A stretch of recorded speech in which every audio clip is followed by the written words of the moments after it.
Assalamualaikum warahmatullahi wabarakatuh murid-murid. Selamat Hari Raya. Cikgu harap semua murid-murid cikgu sihat sahaja. Baiklah, pada hari ini topik yang kita akan bincangkan adalah berkaitan dengan gunakan deria sepenuhnya.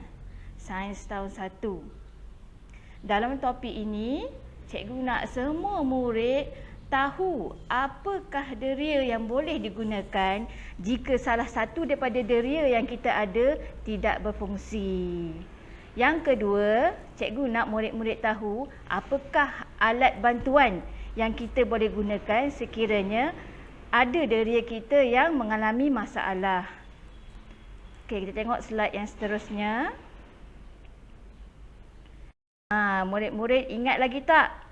Apakah 5 deria manusia yang cikgu dah ajar sebelum ni?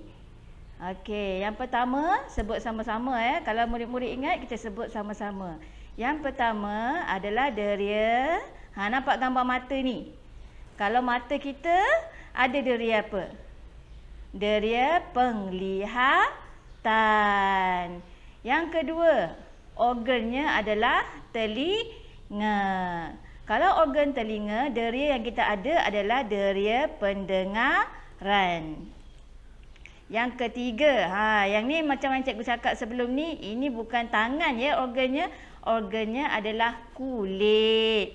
Kulit kita mempunyai deria apa? Deria sentuhan. Yang keempat, lidah kita. Lidah manusia mempunyai deria rasa. Dan yang kelima adalah hidung kita. Hidung kita mempunyai deria apa? Deria bau. Okey, kita tengok slide yang seterusnya. Yang ni seperti mana yang terdapat dalam buku teks murid-murid, muka surat 37 dan juga 38. Murid-murid boleh semak dan baca sendiri tapi cikgu akan bincangkan jugalah. Dalam buku teks ni sama macam tajuk yang cikgu tunjukkan tadi, tajuk cara untuk gunakan deria sepenuhnya. Baiklah, dalam gambar ni ia menunjukkan seorang budak mengalami bekalan elektrik terputus. Namanya Linda. Jadi bila bekalan elektrik terputus, suasana akan jadi gelap gelita. Maksudnya Linda tidak dapat melihat dengan jelas di dalam gelap. Dekat sini deria apa yang tak berfungsi? Bila suasana gelap, blackout tiba-tiba, apa yang kita tak dapat gunakan? Deria apa? Deria penglihatan. Sebab keadaan gelap, walaupun mata kita boleh berfungsi dengan baik, kita masih tidak dapat melihat di dalam suasana yang gelap. Jadi deria penglihatan kita tidak berfungsi pada ketika ini. Jadi bagaimanakah kita nak memerhati di dalam suasana yang gelap? Kita masih boleh gunakan 4 deria yang lain.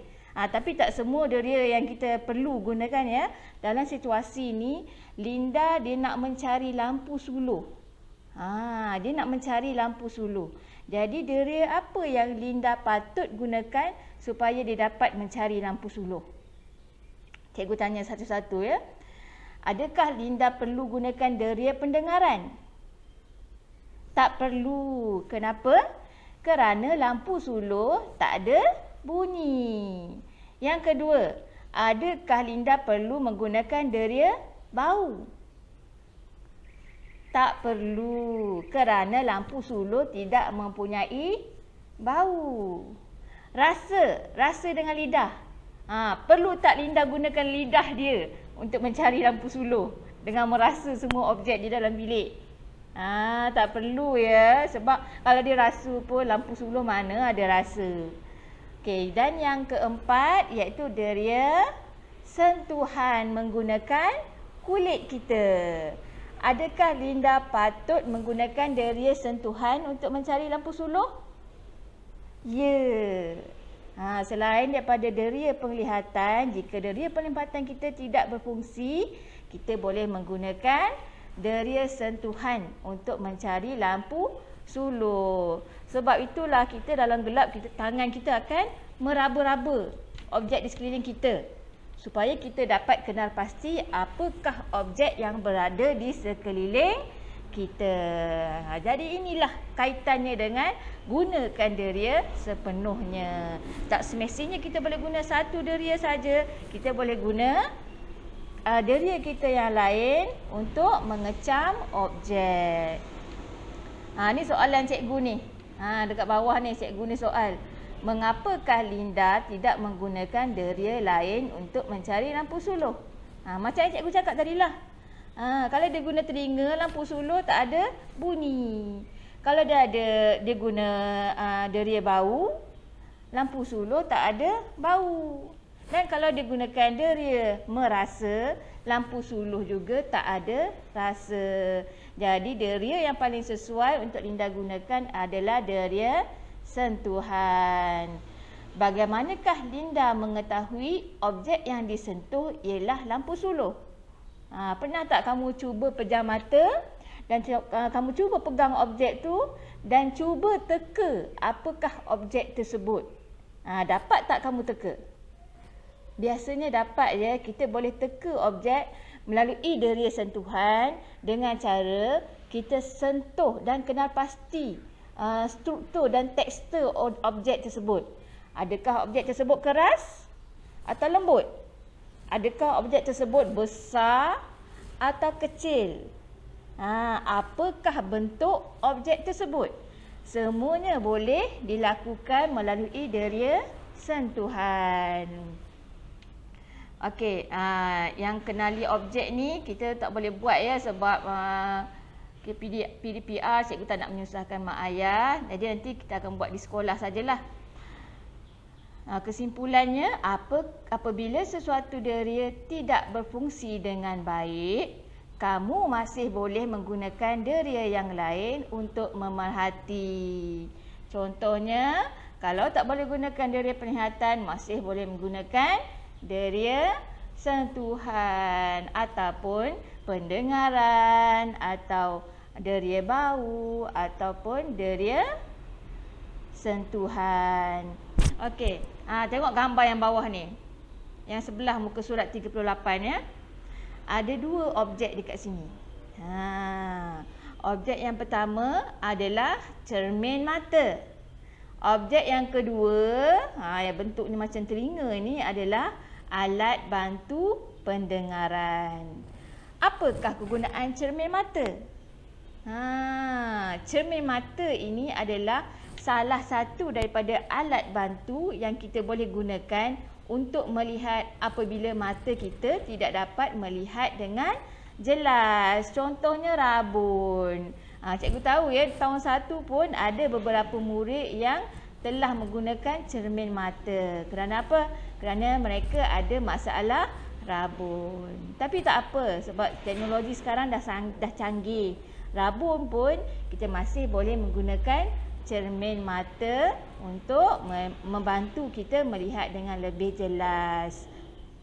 Tapi cikgu nak nasihatkanlah, kalau boleh jangan sampai gunakan cermin mata. Jagalah deria kita dengan baik.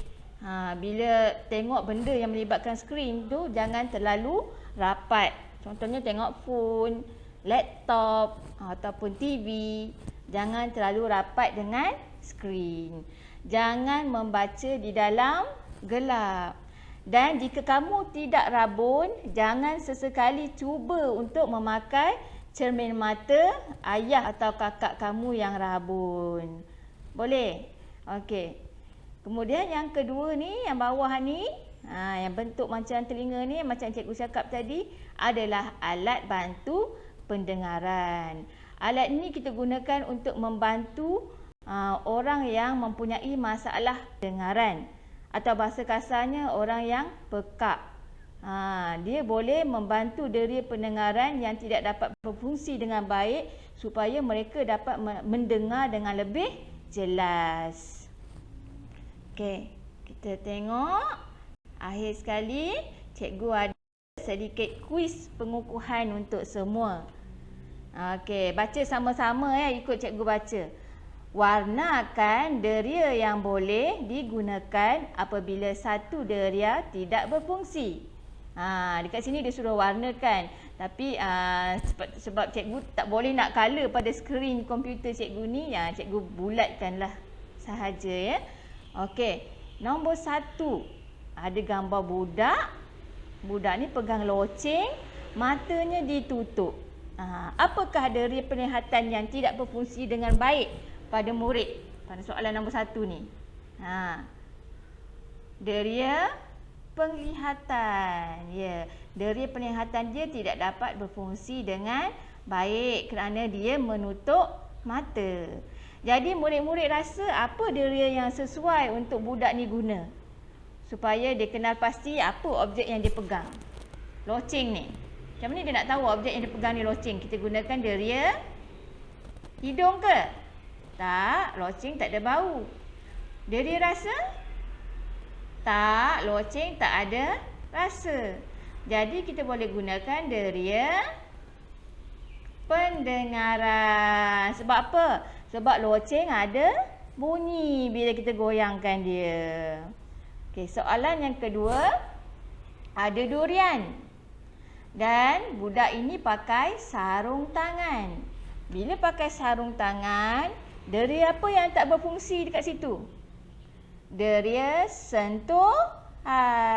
Kulit kita tutup dengan sapu tangan.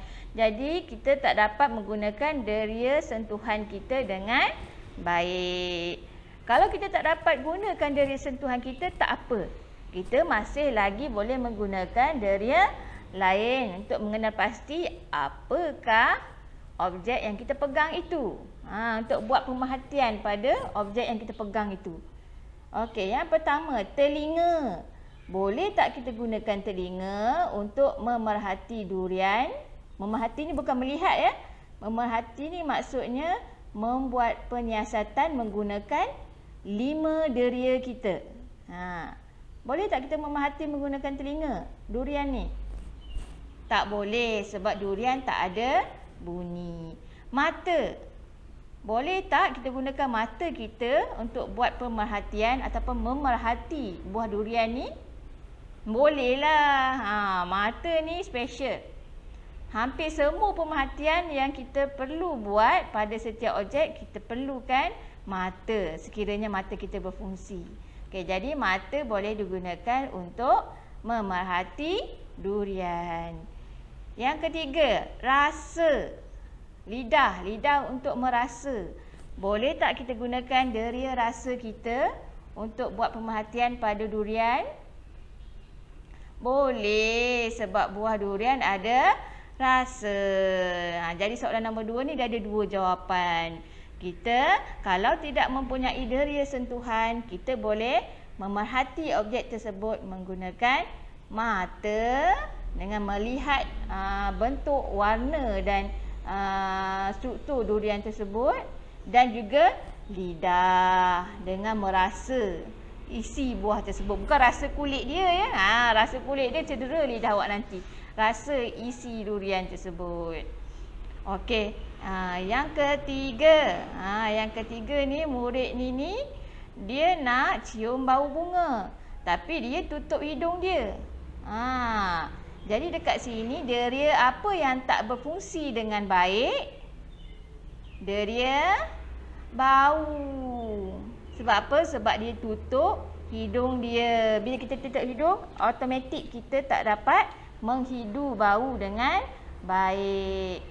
Jadi kalau dia tidak boleh menggunakan deria bau, apakah deria lain yang sesuai digunakan untuk budak ini membuat pemerhatian terhadap bunga ini? Adakah deria penglihatan, deria rasa atau deria pendengaran? Kita tengok jawapannya. Adalah deria penglihatan. Sebab murid ini masih boleh melihat bentuk dan juga warna bunga tersebut. Lidah, takkan kita nak merasa bunga. Pendengaran, bunga tak ada bunyi. Jadi yang paling sesuai adalah deria penglihatan. Okey, kuis yang seterusnya. Yang ini berkaitan dengan alat bantu deria.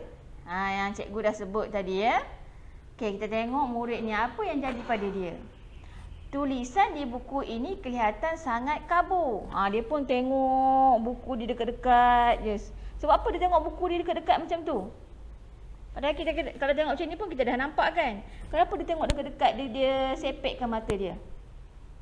Sebab dia rabun. Dia ada masalah pada deria penglihatan dia. Jika deria penglihatan kita tidak dapat berfungsi dengan baik, apakah alat yang sesuai untuk membantu deria tersebut? Ni deria penglihatannya. Apa alat yang sesuai untuk membantu deria penglihatan kita untuk membaca buku? Adakah teropong? Takkan kita nak baca buku guna teropong? Teropong dia bukan membantu deria yang mempunyai masalah ya. Dia hanya menaik tarafkan deria kita supaya boleh melihat objek yang jauh dengan lebih jelas. Okey. Yang kedua, yang tengah ni. Yang tengah ni apa cikgu cakap tadi? Yang tengah ni apa? Ini boleh membantu pendengaran ke? Tak, ini adalah pendengaran. Ini adalah alat bantu pendengaran. Dia bukanlah alat untuk membantu deria penglihatan kita. Okey, yang ketiga, cermin mata. Adakah cermin mata sesuai untuk membantu masalah rabun? Kita tengok apa jawapannya.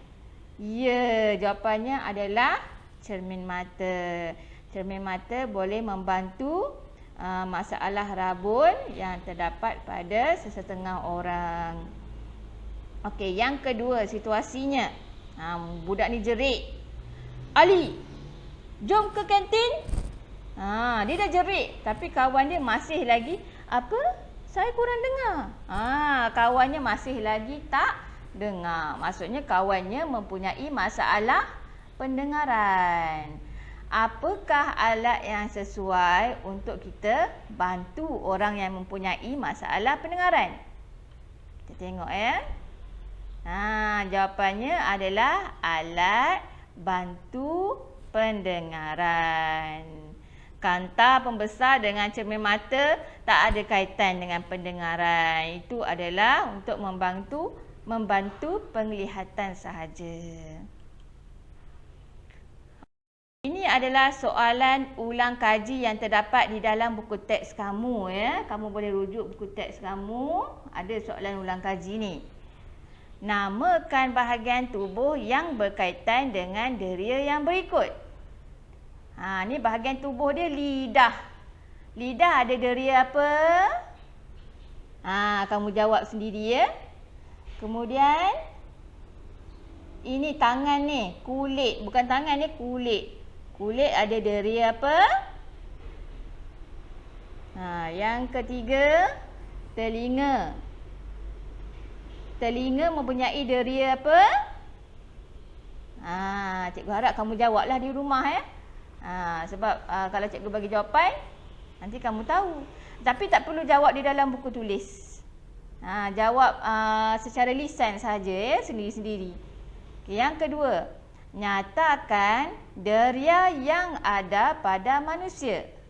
Nyatakan deria yang ada pada manusia. Ada 5 deria yang cikgu dah sebut sebelum ni. Yang pertama, deria penglihatan. Yang kedua, deria pendengaran. Yang ketiga, deria bau. Yang keempat, deria rasa. Dan yang kelima, deria sentuhan. Itulah 5 deria yang ada pada manusia. Yang ketiga, kelaskan objek yang berikut berdasarkan baunya. Lengkapkan jawapan dalam jadual pengelasan. Yang ni tak perlu buatlah jadual pengelasan. Kita bincangkan saja ya. Okey, kelaskan objek berikut berdasarkan baunya. Kalau kita tengok pada 4 objek ni, minyak wangi, belacan, sampah, bunga ros. Ada 2 jenis bau yang kita boleh kelaskan objek-objek ni. Iaitu bau Bau wangi dan juga bau busuk. Apa dia objek yang bau wangi tu? Minyak wangi wangi tak? Wangi. Lagi satu? Bunga ros. Bunga ros pun wangi baunya. Yang kedua, kumpulan busuk. Kumpulan objek yang berbau busuk. Iaitu sampah dan juga belacan. Siapa yang tak pernah bau belacan tu, minta dekat mak sikit belacan. Tolong hidu baunya. Apa bau belacan ya? Wangi ke busuk? Okey, yang keempat. Apakah deria yang dapat digunakan untuk membantu kamu semasa berada di dalam gelap? Macam kita bincangkan dalam buku teks tadilah. Kalau kamu berada dalam gelap, apa deria yang kamu boleh gunakan untuk membantu kamu mencari objek? Kita boleh gunakan deria sentuhan. Ini ada soalan kebat. Kaburnya, saya tidak dapat membaca teks ini. Kenapa dia tak dapat baca? Sebab teks tu dia nampak kabur. Kabur tu maksudnya tak jelas. Dia tak nampak dengan jelas. Maksudnya murid ini ada masalah apa? Dia ada masalah rabun. Jadi apakah alat yang dapat membantu Amir untuk membaca dengan jelas? Dia boleh gunakan apa? Cermin mata. Baiklah, itu saja sesi PDPR kita pada pagi ini. Semoga kita jumpa